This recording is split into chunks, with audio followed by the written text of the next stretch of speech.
You're listening to the Modern Therapist Survival Guide, where therapists live, breathe, and practice as human beings. To support you as a whole person and a therapist, here are your hosts, Curt and Katie Vernoy.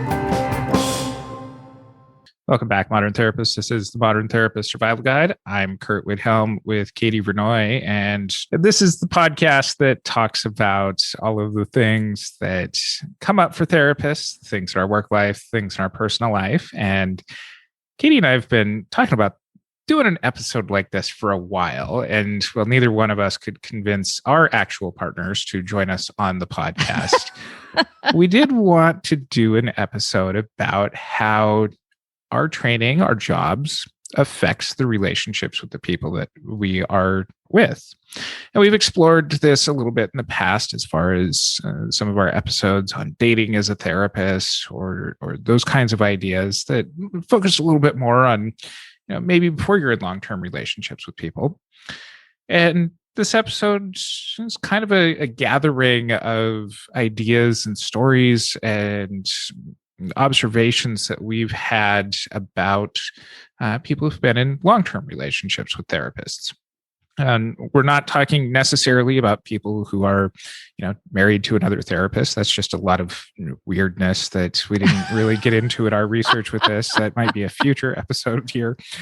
But really talking about those relationships with people who are not therapists themselves or in a different profession, something like that. We posted a question about this in our Modern Therapist group, and we'll share some of the observations from our community here as well. But Katie, what are you sensing as some of the themes of these discussions?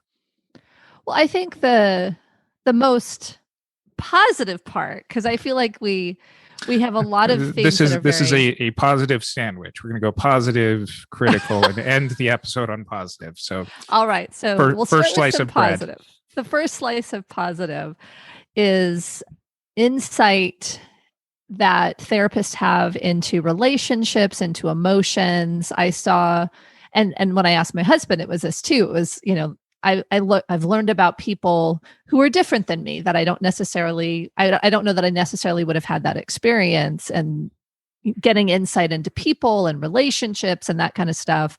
There were definitely folks who mentioned that in the group. And that was also my experience, is that there's this nice, lovely, hey, you're an expert and I'm listening to you and I'm taking this wonderful thing and applying it to my life, and kind of the benefits of, not necessarily the benefits of therapy, but of clinical knowledge being applied in their lives. And that seems lovely and wonderful.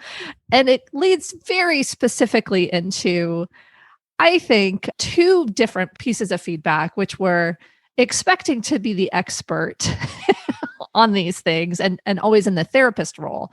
And I've seen this both in people who are in these long-term marriages or relationships or other types of arrangements, or with friends, but people are like, you're a therapist. You're supposed to be the expert. You're supposed to be perfect in this way, as well as kind of having to do the kind of emotional lifting in the relationship.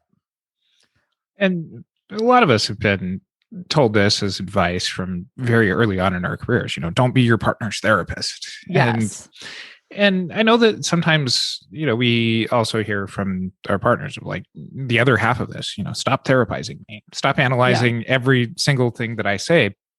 But I think that does lead to us having more of a focus on some of the relationships, just based on the way that we look at a lot of the training that we do, a lot of the work that we put in, is we spend our days breaking down the processes for people of how they communicate, how they interact with the world. And some of the feedback that I received was that this might also be where we take that a little bit too far. We start breaking down, people's relationships or their depths in things like movies and books way more than our partners ever want to discuss. That, we might be watching something that's, not the greatest of TV shows. I'm thinking, getting sucked into the drama of, the Real Housewives or something, and just kind of overanalyzing their relationships. But it is something that's a very positive work skill for us. And it can be used very positively in our relationships with partners who are wanting to have an appropriate balance of that, of both being able to engage and looking at your relationship together, being able to talk about things, being able to have healthy confrontations, which we heard from a number of people responding in our group here.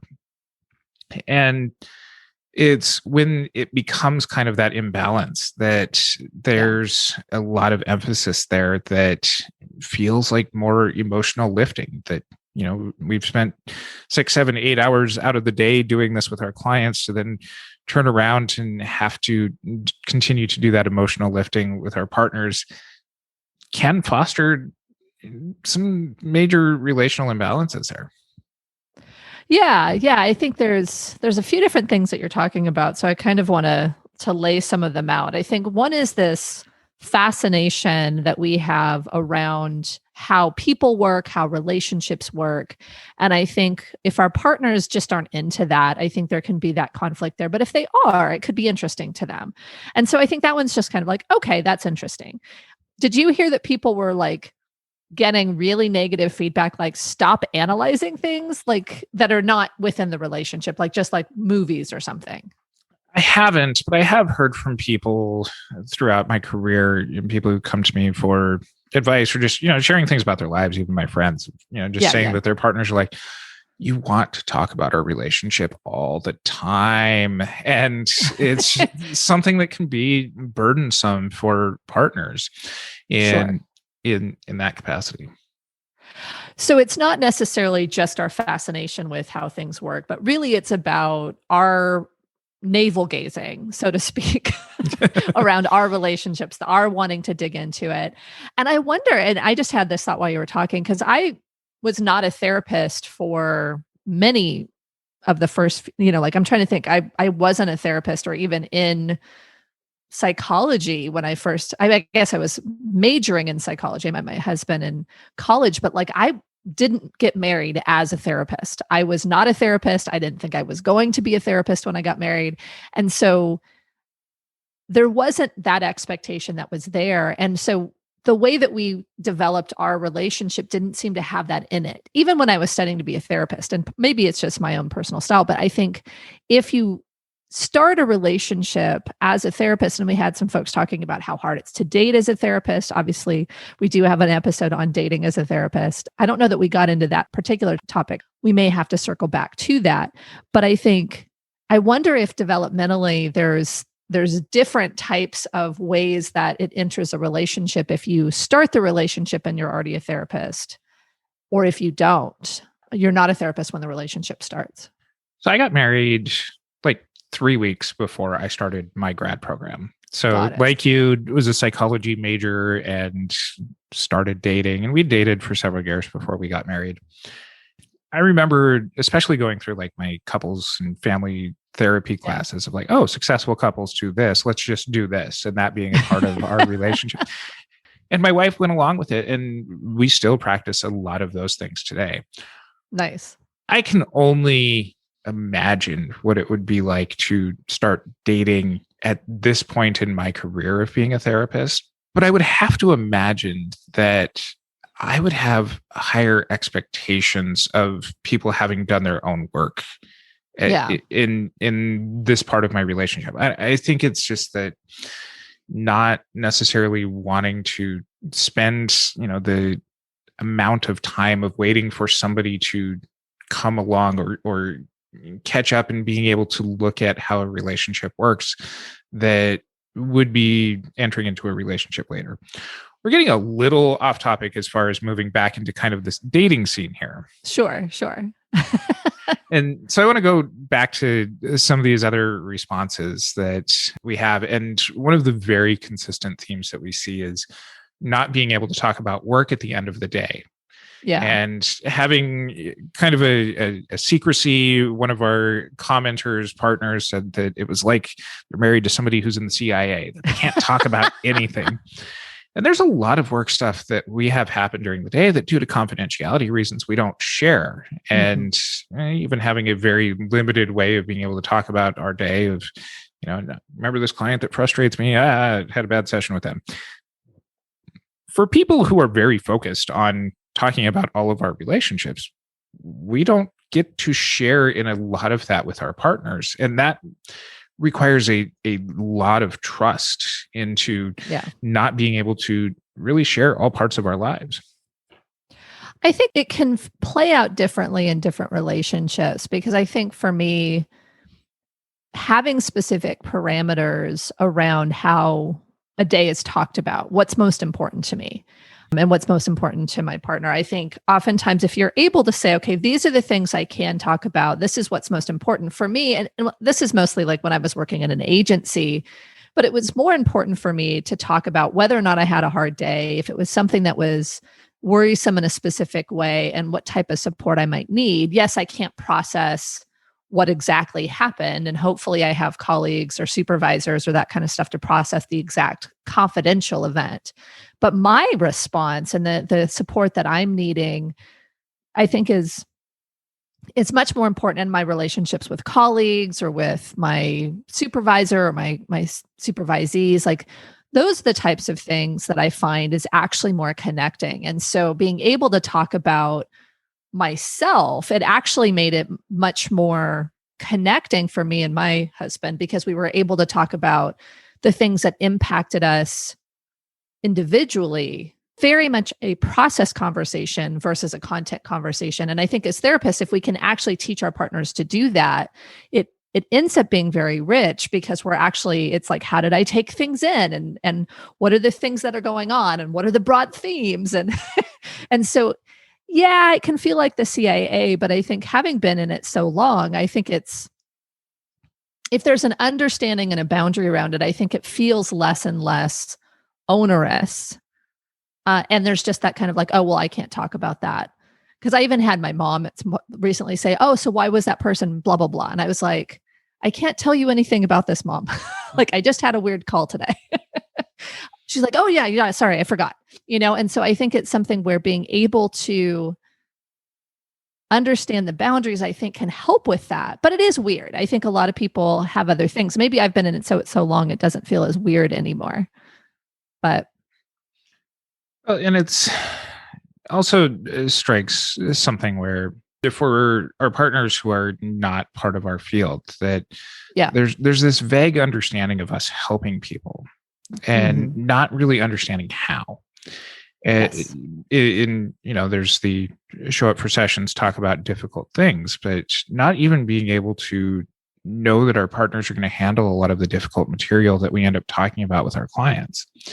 Yeah. That we're able to have that self-recognition, that monitoring our own countertransference, our own feelings about what's going on with clients, evaluating it in our own therapies, that, being able to go to the dinner table or talk with your partner about your day and talk about somebody who's been, sexually molested for most of their life and going through, traumas that are related to that, even as an adult, just doesn't make for good dinner time conversations. No, nobody wants to talk about that at the dinner table.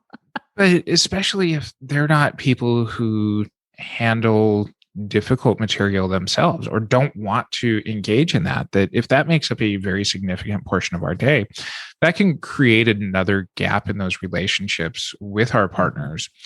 And it's something to be aware of, that this is not to say that therapists only need to relate to other therapists, but it is something that being very observant of those pieces of our day does have an effect that, it's not that we really are in a profession where we're able to leave work at work all of the time, but understanding the capacity of our partners as far as how those conversations go.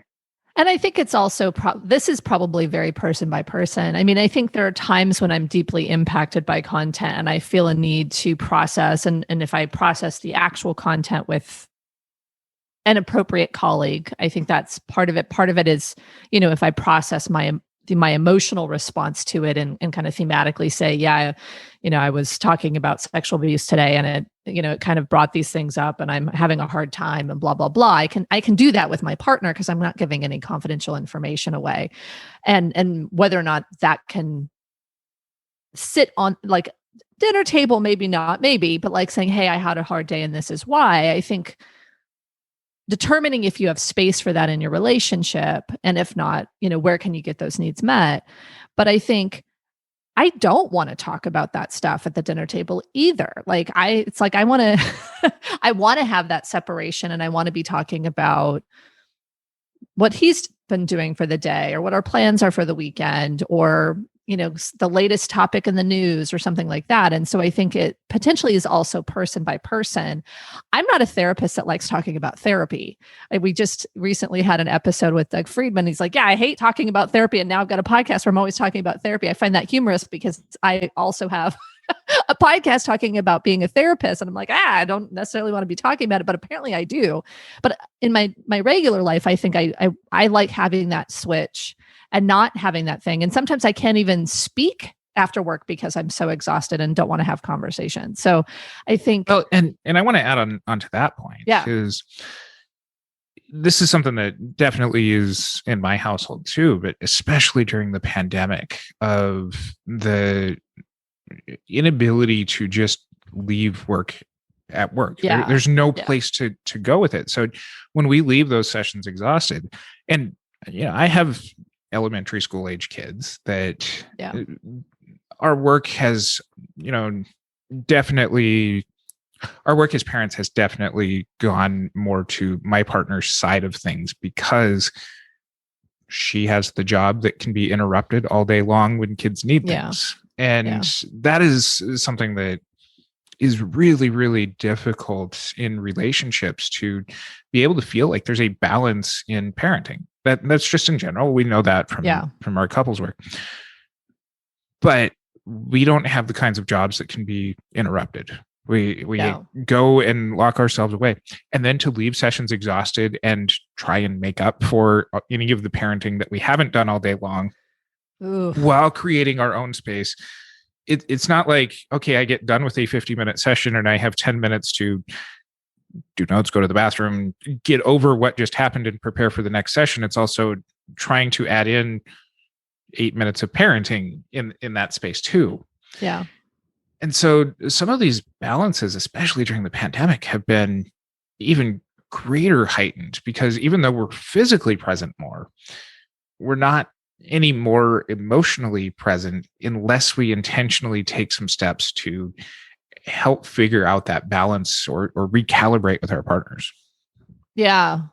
Yeah. I think the pandemic was especially hard for folks with kids. Obviously I don't know what that was. I don't have kids, but I also think it was hard for therapists in general, in that there was us just being constantly weighed down by the heaviness of the pandemic, or any of the many news stories that were coming up that we were living in real time, the racial inequity, the attack on the Capitol. Like, we were carrying that. And I think that, to your point, like, having to go out into a space and be present for a partner is hard enough when we've basically lost the ability to process anything additional. But then when you also have kids in the mix and you're not able to be present for them in the same way, and so your partner's not just picking up the logistical childcare, but also the emotional childcare, like, it just seems like that would be excruciatingly challenging. And I think we had a one of our listeners say, like, hey, can you talk specifically about that? So I'm glad we're getting into this now, because I think when we're being overtaxed as a profession or as an individual, so I think systemically, I think we're being overtaxed as a profession right now. And so I think a lot of us resonate with this. But even when we're being overtaxed individually, I don't know that our partners get why we are, like, I think I've talked about this in toxic work environments, but I'm not sure. But I would stare, like, I would lose words, I would lose focus, and we would be in the middle of dinner and I would just have nothing left. And I would just stare and eat, and I was gone, you know? And when everyone at the table is having a hard time, it's hard to understand why therapists are so done at the end of the day, when we're just sitting and talking to people.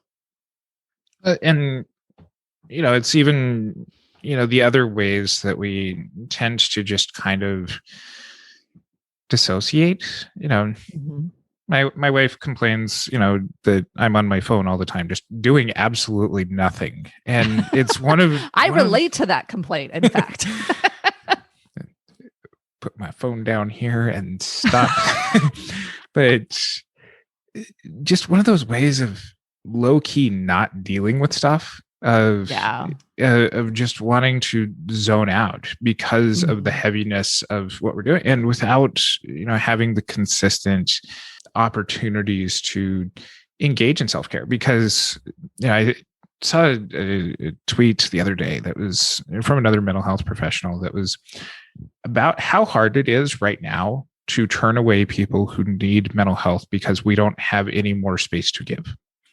Yeah. And that does extend to our families, our partners. And, as we're both kind of talking about this here, we know that we need to give more, especially when it comes to our partners during this time.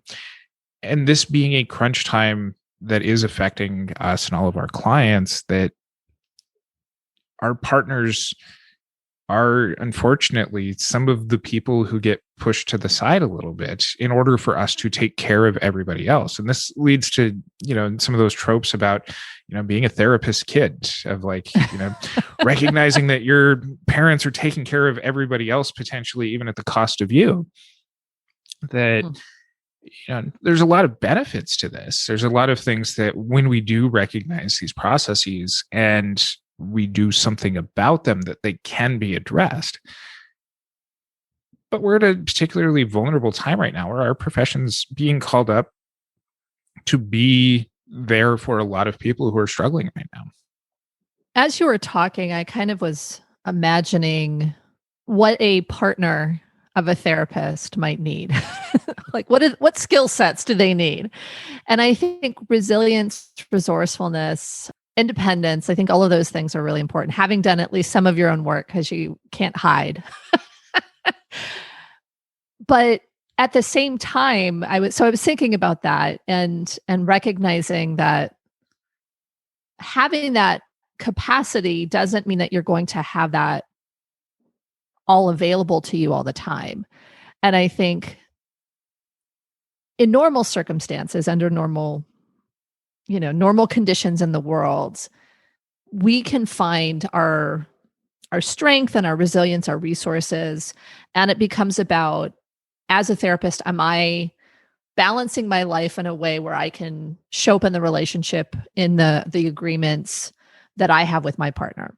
But during this time, I took on extra cases. I think you took on extra cases. A lot of the folks we've talked about, like the person that was tweeting, was like, we've just run out of space. And our partners are going through the pandemic and all the different things. And so even if they have those things generally, their capacity is reduced as well. And so it seems like I'm pausing because I feel like it's hard to put this into words, but it's even if our partners have the capacity and the ability to be our partners, they may not have it now.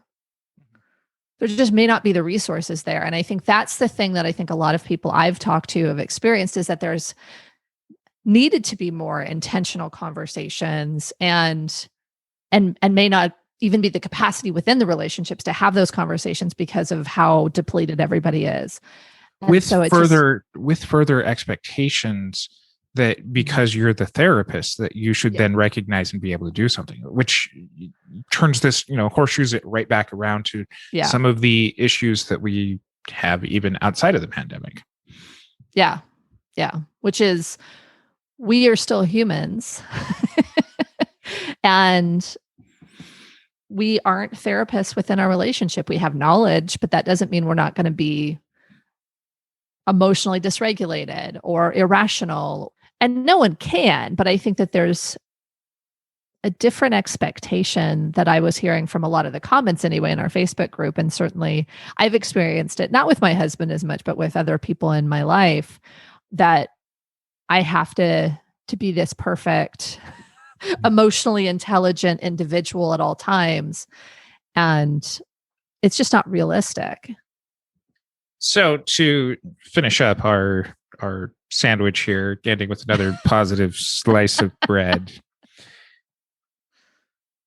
the resourcefulness that we do bring in does allow for us to address a lot of these issues. That, if we are confident in being able to share our own needs, ending sessions, getting home at night outside of the pandemic, leaving our home office behind during the pandemic, of just needing our personal space to be recognized until we are able to come in and listen to our partners, and being able to express that as a need that then allows for, right, I can get my needs and your needs met right away next. That we do have a lot of the answers to improve our relationships. And, it might blend some of the things that we see and do at work that, my wife points out that she can tell when I have really, really tough couples that I'm working with, or tough families, because I'm a lot more loving when I come out of those sessions. I'm thankful for the Lots positives of that we gratitude. Yes. I don't want to end up like that. We do end up with a lot of things and knowledge of things that can work in our relationships, and being able to help institute those into our patterns can create a lot of that respect to make our relationships a lot more fulfilling. I think we also have a capacity to have challenging conversations that positively impacts all of our relationships. I think some folks may not like that we have those challenging conversations, but when challenging conversations need to happen, where it's not every single day, all the time, every minute of the day, but like when we're actually recognizing that there's something that if we were able to talk about it, it would resolve the issue. I think that we do have that capacity and the ability to recognize when we're in a grounded, wise mind space that what our partner might need, or what would support the relationships that we're in. I think we can oftentimes have a little bit more emotional intelligence and capacity to identify how people other than ourselves might need to cope or show up, or those kinds of things. And so it can allow, if our partners our relationships are grounded on that as a value, that kind of self-awareness and that willingness to talk about what needs to be talked about, our ability to sit with it can both teach our partners to do a better job. We can also ask them for specific things, and then we can also allow them to be them and get what they need.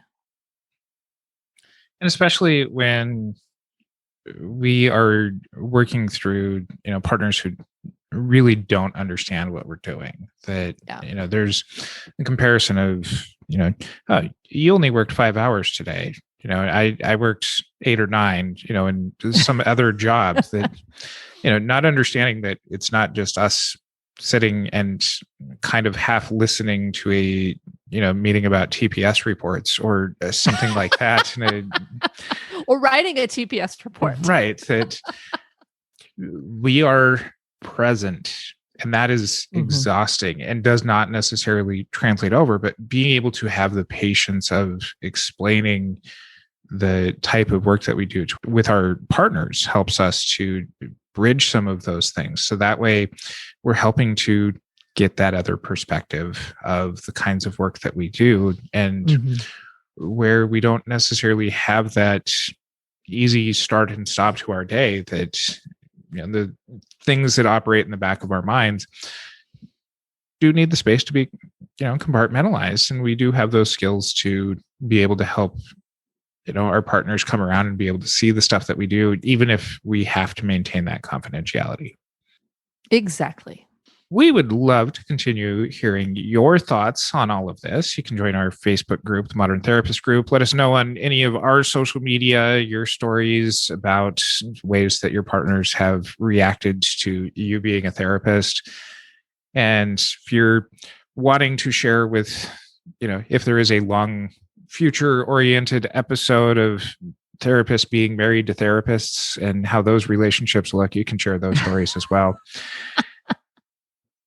You can check out our show notes at mtsgpodcast.com and check out the Therapy Reimagined 2021 conference over at therapyreimaginedconference.com to check out all of our updates there.